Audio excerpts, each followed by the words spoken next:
Next, we have a talk by Dr. Narasimha Pai, interventional cardiologist from KMC. He will be speaking on myocardial ischemia. Dr. Narasimha Pai. Yeah, thank you. I think after you have listened to the arrhythmias for probably the last hour, me, my colleague Dr. Rajesh, and then Tom would be enlightening you to our best abilities on how to diagnose myocardial ischemia. Myocardial ischemia, infarction, and then after treatment, whether your treatment has been successful or not, what are the markers of reperfusion. So before Rajesh touches on infarction, I will enlighten you what is myocardial ischemia, and if you don't treat ischemia properly, you will end up with a myocardial infarction. It's a continuum, so it's very important for us to know that there are three various phases of injury to the myocardium. The central zone is what is called the area of necrosis, where the muscle is totally dead. Surrounding that, you have an area of injury where the myocardium is partially salvageable, and then a peripheral zone of ischemia where the muscle is very likely to be viable. So the surface ECG need not always pick up a myocardial ischemia. So when we talk of ischemia, we talk of the spectrum of acute coronary syndromes.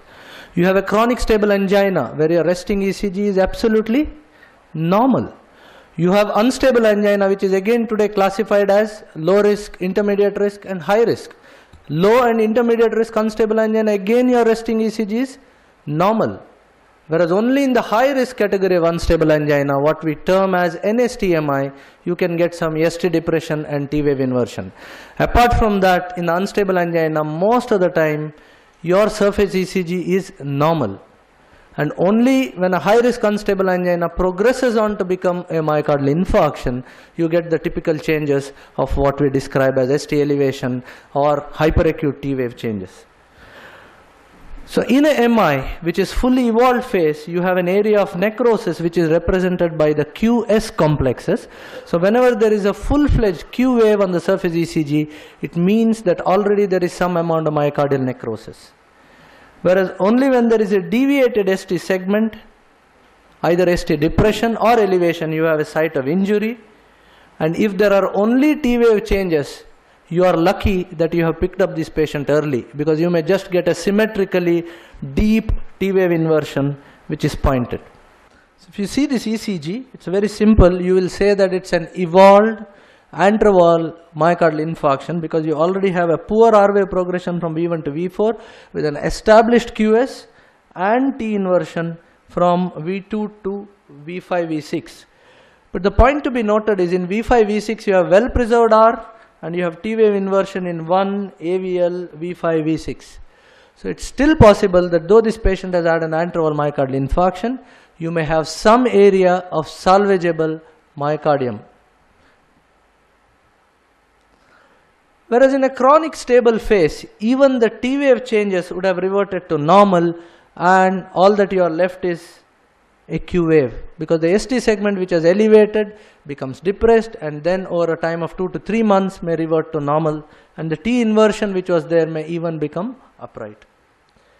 So this is the typical phase of a myocardial infarction, where you get a hyperacute ST up, tall T, chronic phase or established phase of myocardial infarction where there is a Q, ST segment still up, T wave inverted, and then probably 6 months down the line where the ECG looks normal apart from an established QS complex.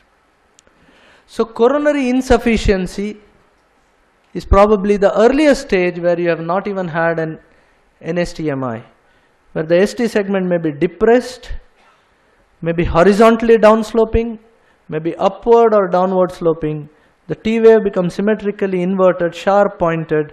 The QRST angle becomes widened, and sometimes all that you can get is an inverted U wave. So I'll just show what I was meaning. You have a widened QRST, you have an ST segment which is dropped below the baseline. So this is the isoelectric line. You can see almost 3 to 4 millimeter the ST segment has sagged down.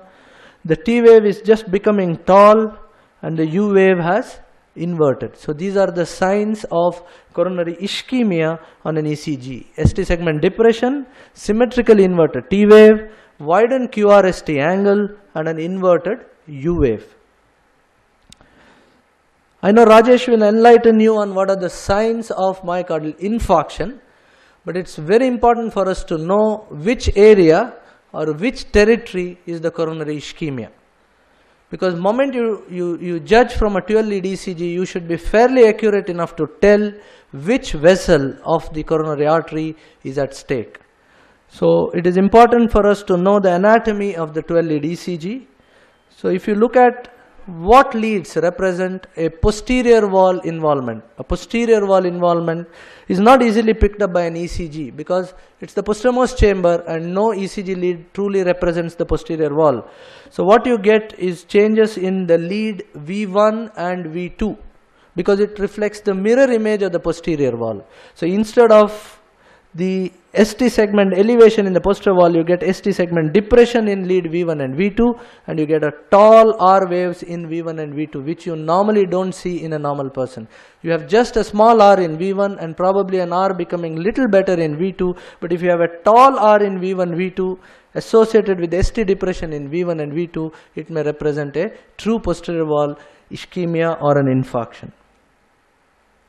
And the T wave becomes upright. So how do you know that changes are there in the inferior wall?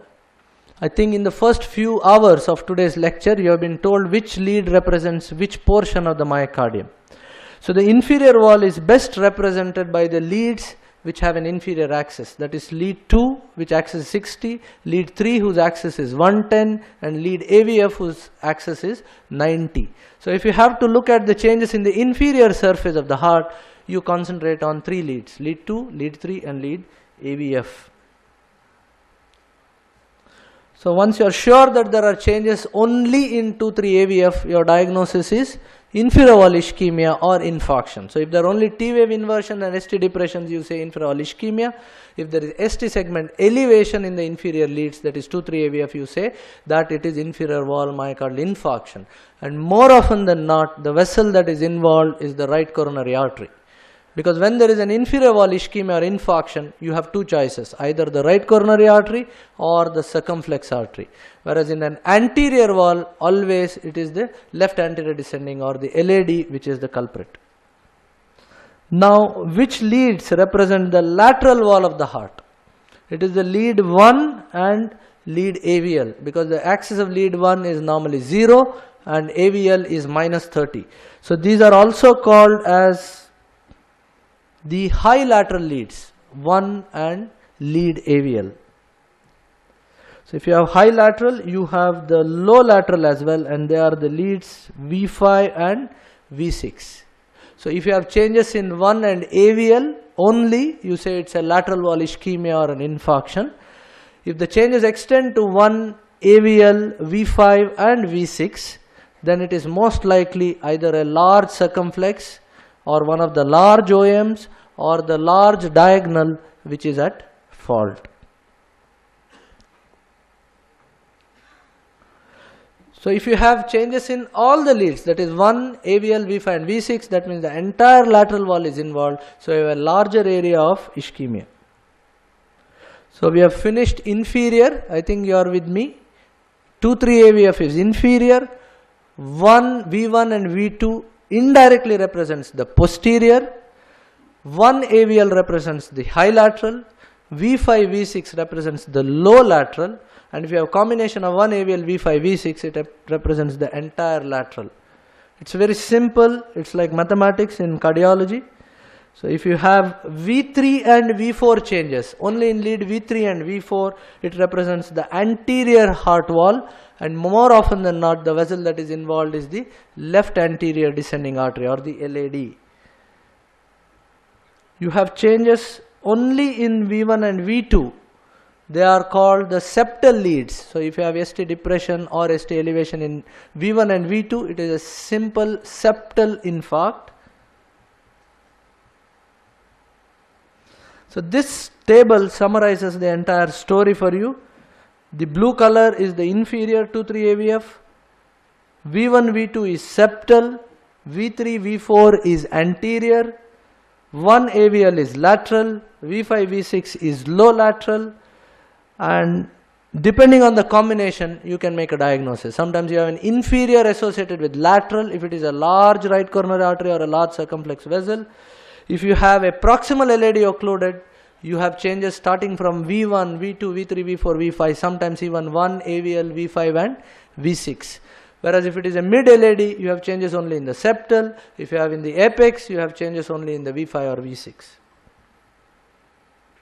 So once we have done the anatomical localization, this is the normal QRS where you have a PQRS T, normal ST segment, normal T, and then when there is ischemia, you have ST segment sagging down and T wave getting inverted. It's just a continuing spectrum between ischemia, injury and infarction. In ischemia, there is lack of oxygenation to the myocardium, so you have only STT changes and T inversion. In injury, when the ischemia becomes prolonged, we have the ST segment going up, and when there is a full-fledged thickness involvement of the myocardium, you have death of the tissue and infarction, where you have established Q waves. Okay? So what is myocardial ischemia? It's a situation where the coronary blood flow within the coronary artery is limited to a point where the oxygen needs of the myocardial muscle cannot be met. So there is basically myocardial hypoxia. Minor episodes of cardiac ischemia tend to cause little long-term damage to the muscle. So if there is an acute ischemia, you may just have some arrhythmias like VT and patient may collapse, even though there is no true infarct. You have the same ischemia in the right coronary artery, patient may just have syncope and collapse because he may just have bradycardia or transient heart blocks. Whereas you have a large anterior wall ischemia, patient may just land up with a cardiac arrest due to a ventricular tachycardia or ventricular fibrillation. Or sometimes it may just be a sudden cardiac death. Whereas severe or lengthy episodes of ischemia can lead to infarction, and sometimes you have collective episodes of minor ischemic episodes which sum up to become what is called a ischemic cardiomyopathy, which is very common in diabetics. You have some ischemia, no STT changes, some ST sagging, which reverts in 4 to 5 days of heparin. Another episode of ischemia 6 to 7 days later, or maybe 6 months later, no infarction on ECG, ECG may be normal. Repeat the echo after an year, his ejection fraction may be 30 with multiple wall motion abnormalities. So cumulative episodes of ischemia, silent ischemia or symptomatic ischemia can lead to cardiomyopathy in the long run. And the symptoms of ischemia, I think all of you are very well aware, that is angina. See this ECG, patient had severe chest pain, ST segment up, V1, V2, V3, V4. So your diagnosis is hyperacute myocardial infarction, anterior wall, culprit vessel, LAD. Okay, this patient was treated. After half an hour, see this ECG. No changes, absolutely normal ECG. Sometimes it can be spontaneous also. 30 minutes after the initial, patient is pain-free, asymptomatic, ST segments are isoelectric, and the same ECG now looks normal. So don't say that he doesn't have coronary artery disease. So when you see an ECG like this, transient STT changes, next ECG after half an hour is normal, you repeat serial ECGs, maybe after 6 hours you will see some T inversion in the anterior leads. Also the cardiac enzymes, very important, because I told you that chronic stable angina, low risk unstable anginas, your resting ECG can be normal. If it gives some changes, it's a bonus. If it does not give rise to changes, you ask for enzymes, because if the cardiac enzymes will definitely be elevated, either your CPKMB or troponin. So ask for enzymes. So here it revealed no evidence of acute myocardial infarction, disappearance of the ST elevation and absence of clinical and ECG evidence of infarction, and subsequent examination indicates that initial ECG is representative of a severe, acute and reversible ischemia. Last 2 slides before I turn down. See this left ventricular cavity, a thick septum. You can see this epicardial vessel, smaller branches perfusing the myocardium. Patient has chest pain on exertion. Your resting ECG absolutely normal. No myocardial wall motion abnormality. Vis-a-vis, this is the ECG, absolutely normal. Vis-a-vis the second patient, mild left ventricular dilatation, tight stenosis in the epicardial vessel, the perfusion vessels at the myocardium are at stake, there is mild left ventricular wall dilatation, the subendocardial region of the muscle doesn't receive adequate blood flow. So you have minor STT changes on the ECG, ST depression and T inversion, what we previously used to call a subendocardial infarction, what we today call as NSTMI or high risk unstable angina, but the damage is already there. So ischemia happens when there is inadequate oxygen to the tissues. The first area of the myocardium that is affected is the subendocardial region, represented only by minor STT changes and T inversion, and if you don't be alert, it can lead to a myocardial infarction. Thank you. Yes, Rajesh is touching on that, that's why I didn't include those in the ECG.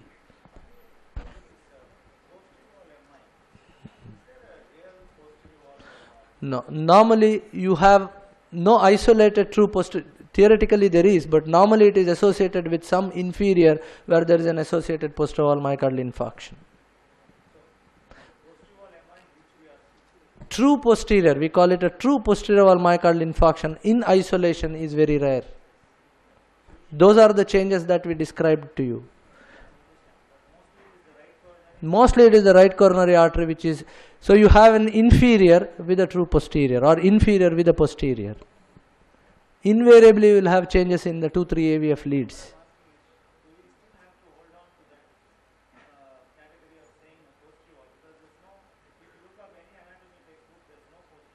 No, it need not. Normally that's what I told you. Isolated posterior wall myocardial infarction alone is quite rare. Normally it is in combination with an inferior with a posterior.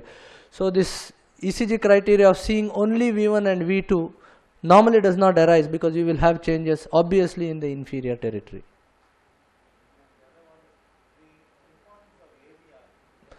Yes, if there is a left main involvement or severe triple vessel disease, you can have ST segment elevation in lead AVR. There is a different criteria for left main altogether. There should be more than 7 mm ST depression in the other leads, ST segment elevation in AVR, and normally it doesn't satisfy one particular anatomic territory.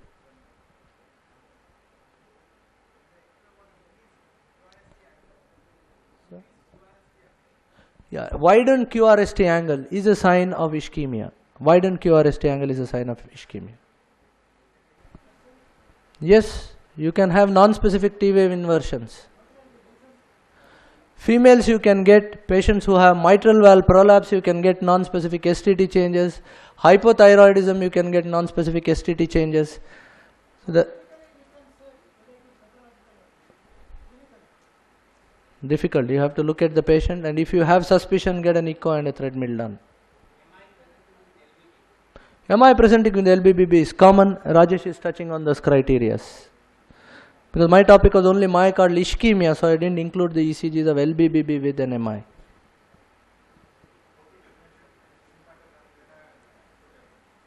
Prince metal angina from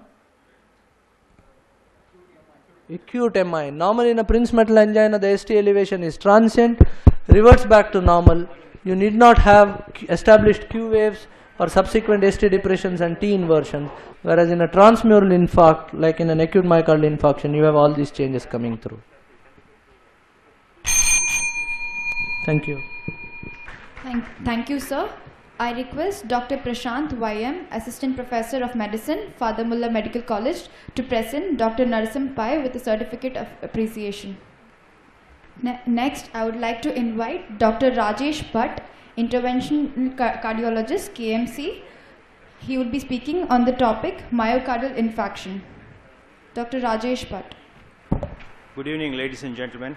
I think after one line, thank you to Dr. Prabhakar and his team for calling me, and also to Narasim for making my job easy. I'll be talking about the ECGs in myocardial infarction. It's very important, even with the technological advances in the cardiology in probably last century and last decade or so, the ECG still remains the cornerstone of diagnosis of a life-threatening situation such as an MI, myocardial infarction. It is easy, it can be done at the bedside, it doesn't require very highly trained technical staff, and it's very cheap. So I think everybody who is involved in the care of a patient with an acute MI, not only the medical personnel, including the paramedical staff, should know to identify an MI so that the proper bells are rung. We all know for ST, when I say myocardial infarction, I am sticking and restricting myself to ST elevation MI. Narsim has given an elaborate talk on NSTMI and unstable angina. The criteria for calling an ST elevation MI, we all know, is a J point elevation in two contiguous leads with a cutoff of 0.2 millivolts in men or 0.15 millivolts in women in lead V2 to V3 and or 0.1 millivolts in other leads. This comes up to the diagnosis, how we diagnose MI. So I'll be just talking about the various changes in various phases of MI.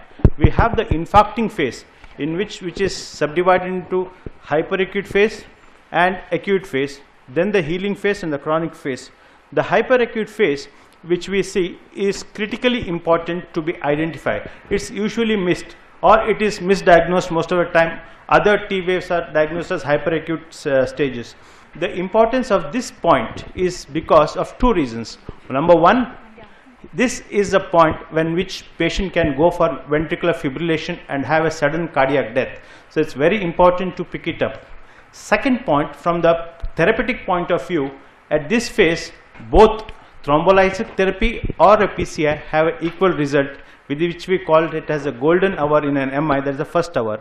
What are the changes? If we see here, first is the ventricular activation time, the beginning of the QRS complex to the peak of the R wave. It will be the duration will increase. As somebody asked the question, the widened QRST, is it a sign of ischemia? I think this answers your question. The increased VAT, that's the ventricular activation time, and the increased amplitude of the R wave. These 2 points should not be missed. These 2 points are due to the slowness of conduction in the